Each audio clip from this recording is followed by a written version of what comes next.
Fala pessoal, tudo bem com vocês? Bora falar do Timão porque depois da Libertadores, foco no Brasileiro. Com desfalques e a gente vai falar dos prováveis substitutos. Caio César treinou. Será que ele vai pro jogo? Chega mais, eu sou o Chico Garcia, inscreva-se no canal e vamos juntos.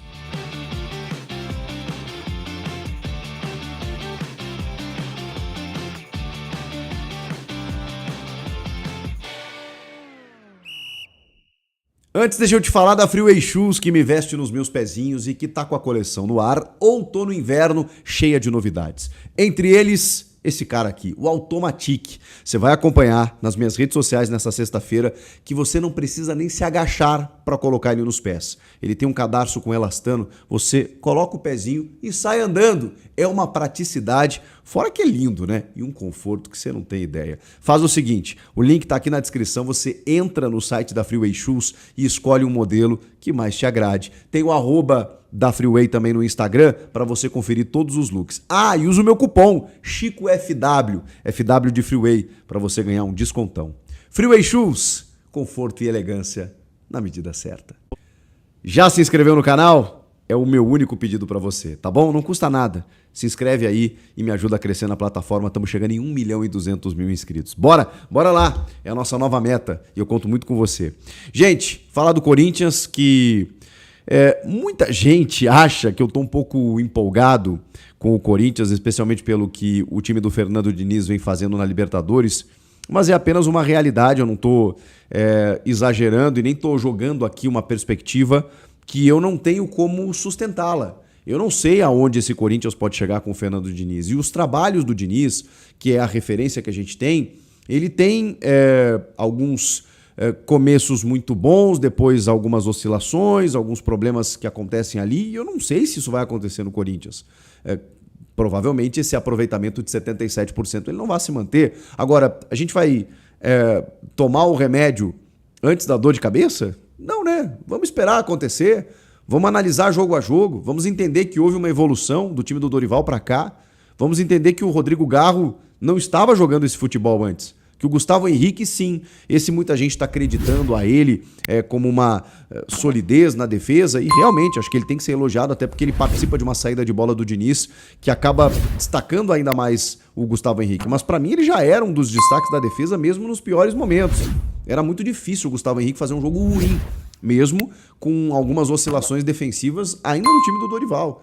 O Gabriel Paulista às vezes ia mal, o André Ramalho, o Gustavo Henrique quase nunca. Então não deixa de ser Não é uma novidade o Gustavo Henrique ir bem. É que agora ele pode até ir melhor ainda, tendo essa bola qualificada, né, na saída, ter uma bola aérea que ele é fantástico, né? Ele tem um tempo de bola maravilhoso, o Gustavo Henrique. O Gabriel Paulista está crescendo, os laterais podem construir por dentro, podem apoiar, mas tem estrutura defensiva também, a ponto do time não tá levando gols, inclusive até agora, sob comando do Diniz. E tem um Rodrigo Garro brilhante, né, cara? Brilhante nesses jogos. Com o Breno Bidon ali, o André fazendo aquela correria para dar essa sustentação ao Garro e o Ranieri à frente da defesa, muitas vezes baixando como um terceiro zagueiro, às vezes pela esquerda para liberar o Matheus Bidu. Enfim, são movimentos táticos que a gente ainda está se acostumando. Só que o Diniz utilizou a mesma escalação nesses 3 primeiros jogos e não vai poder utilizar a mesma escalação nesse jogo diante do Vitória. Ele tem 2 desfalques, né? O volante André e o lateral direito, o Mateuzinho, que foram expulsos contra o Palmeiras. E aí, a gente tem alguns possíveis substitutos. O Pedro Milans, que até teve um entorse no tornozelo, está recuperado. Ele ainda não empolgou, acho que não é um jogador que a gente possa... Nossa, o Mateuzinho agora tem um reserva que uma sombra e tal. Não é o caso. O Mateuzinho é titular absoluto. E o Milans é um cara da posição, que veio junto ao Penharol e que vai cumprir uma função ali pelo lado direito. Se o Diniz quiser inventar um André Carrilho, como muitas vezes o Dorival fez, né, com o Félix Torres, com o Kaká, porque não tinha confiança no Léo Maná ou em outro lateral, em outros laterais que estavam por aqui, o Jacaré já estava treinando entre os profissionais, o Dorival não tinha segurança. O Diniz é meio doidão, pode ser que ele aposte no Jacaré assim do nada, como uma possibilidade, mas a tendência é o Pedro Milans, né? Até porque ele foi contratado para isso, e a gente viu muito pouco dele, porque o Mateuzinho é titular absoluto. No meio de campo, existem mais possibilidades, porque na característica do André, não temos, né? O Alan é um jogador que tem entrado mais com o Diniz, mais até do que o Matheus Pereira.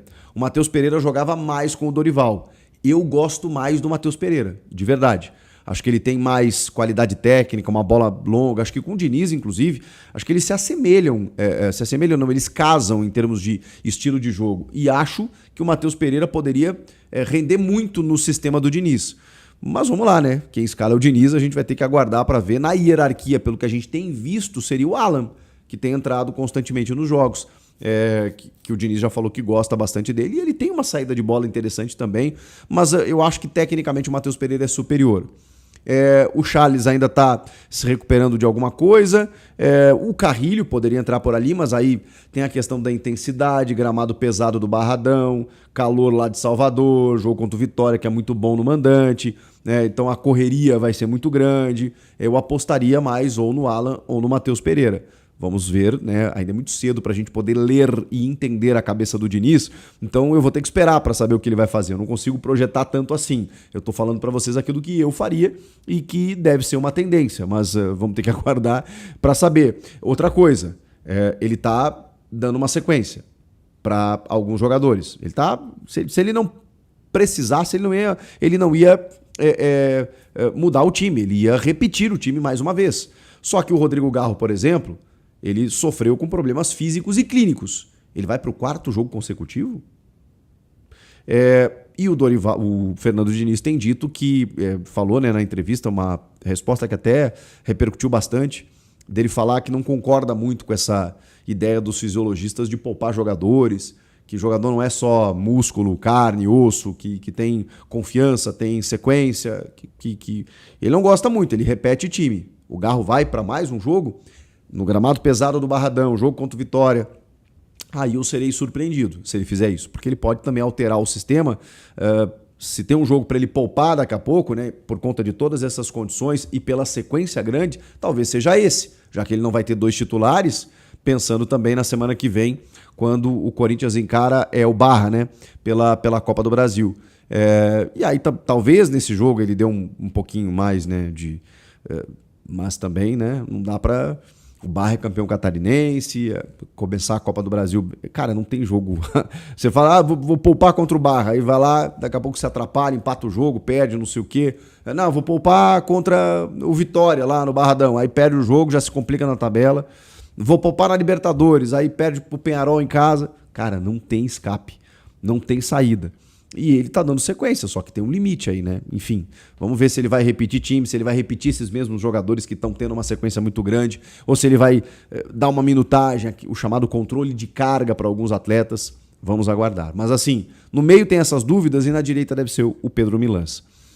O resto do time, de acordo com o próprio Diniz, ele gosta de repetir, repetiria o time se ele pudesse, gosta de sequência, eu imagino que seja o mesmo, mas... Vamos ver, né? Tem toda essa adversidade. Vitória ganhou do São Paulo lá na última rodada. Tá buscando também a sua vida na tabela. Então o Corinthians tem que abrir o olho porque é 16º, cara. Mas eu tava olhando ali. Tem muito time com 13, 14 pontos. O Corinthians vencendo esse jogo, seria difícil, tá? Vencer o Vitória lá. Mas vencendo esse jogo, dá um salto na tabela de classificação e fica com uma tranquilidade absurda. O Caio César, que muita gente pergunta, ainda tá com lesão muscular. E ele treinou parcialmente, está participando da transição, mas ainda não deve estar pronto. Pode ser que ele seja relacionado, mas eu não contaria com isso não. Ele que completou um mês sem entrar em campo, já faz um mês que o Caio César está ausente dos gramados e, cara, faria muita diferença, né? O Kaique até tá indo bem por ali, mas como alternativa, o Guinegão ainda não voltou, você tem o Vitinho apenas ou o Pedro Raul. Então, claro, tem o Zacarias Labiades, né, que entra do meio para frente, o próprio Lingard, mas o Caio César, sempre que entrou, encheu os olhos, né? Pena que ele jogou tão pouco por conta das lesões. Tomara que ele recupere, acho que até por isso o Corinthians está tendo uma cautela maior, para que quando ele volte tenha uma sequência positiva. O Fabrício Angileri, que também teve um estiramento na coxa, ele começou a transição física, mas esse demora um pouquinho mais. O Matheus Bidu é titular, né? Mas, enfim, né? Sempre é bom ter um lateral esquerdo reserva. Semana que vem só, provavelmente, o Angileri vai estar à disposição. Então, a expectativa é pelo Caio César. Nessa sexta, o time trabalha agora pela manhã, viaja à tarde e sábado encara o Vitória no Barradão pelo Campeonato Brasileiro. Eu sei que na Libertadores está tudo lindo, maravilhoso e tem que continuar assim, mas agora o foco precisa ser o Campeonato Brasileiro. O primeiro desafio do Diniz foi um derby numa circunstância totalmente específica e agora ele também tem um desafio duro, que é o Vitória fora de casa.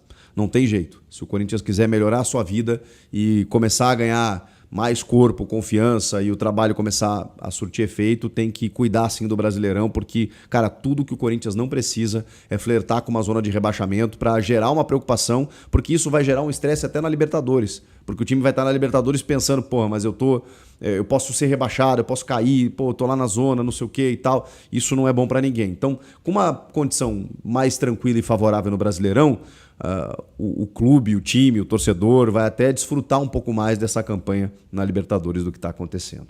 É isso. E aí? Comenta aqui. Te inscreve. Estou aguardando a sua inscrição aqui. Você que ainda não está inscrito e você que já está inscrito no canal, aquele meu muito obrigado para você. Fizemos uma live aí depois do jogo com muito carinho, muitas mensagens do Brasil inteiro, de várias partes do Brasil, algumas até de fora do Brasil. Eu agradeço imensamente o carinho que vocês têm comigo, tá bom? Vamos nessa. Até a próxima. Tchau!